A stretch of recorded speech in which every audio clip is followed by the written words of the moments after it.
আমাদের এই ছোট গ্রামে কি আছে যে বাইরে গেলে কোথাও মন টিকে না এই গ্রামে ছাড়া। তো চলো বন্ধুরা, বিষয়টা তোমাদেরকে শুরু থেকে বলি। এটাই আমার সেই ছোট গ্রাম যেখানে আমার এবং আমার বন্ধুদের অনেক স্মৃতি লুকিয়ে আছে। এটাই সেই বাগান যেখানে আমরা কত খেলেছি, কত ঘুরেছি, কত হাসি মজার দিন কাটিয়েছি। এই যে বাগান, এটা বাগান না, এটা এখন আমাদের ছোটদের স্মৃতি হয়ে দাঁড়িয়েছে। এই যে পুকুর, এই পুকুরটায় কত সময় কাটিয়েছি আমি আমার বন্ধু মিলে, কত না হাসি মজা করেছি এই পুকুরটা। সেই পুকুরটা এখনও আসে লোক, কিন্তু এখন সেরকমভাবে আর সময় কাটানো যায় না এই পুকুরে।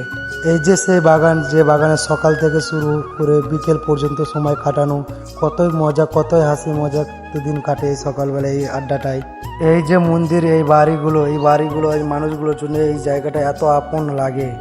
এই যে সেই জায়গাটা, এটা শুধু একটা জায়গা না, এই জায়গাটা হচ্ছে কত বন্ধুর, কত মানুষের সন্ধ্যের আড্ডা হয়ে দাঁড়িয়েছে। এখানে কত হাসি মজা হয়ে উঠলো। এই মানুষগুলো দেখছো, এই জায়গাগুলো দেখছো, এইগুলোর জন্য গ্রামটা পুরো আপন লাগে। আমরা যেখানে চলে যাই না কেন, যত দূরে যাই না কেন, এই গ্রামটা ছেড়ে কোথাও ভালো লাগে না। এই গ্রামটার মতো শান্তি কোথাও পাওয়া যায় না। আজকের ভিডিওটা এই পর্যন্তই। আরও যদি গ্রামটা পুরোভাবে দেখতে চাও তো কমেন্টে বলবে যে গ্রাম। দেখাবে পরের ভিডিওতে। যদি ইনস্টাগ্রাম থেকে দেখে থাকো বা ফেসবুক থেকে দেখে থাকো তো আইডিটা ফলো করে দেবে, আর যদি ইউটিউব থেকে দেখে থাকো তো চ্যানেলটা সাবস্ক্রাইব করে দেবে, সুন্দর একটা কমেন্ট করে দেবে। দেখা হবে পরের ভিডিওতে।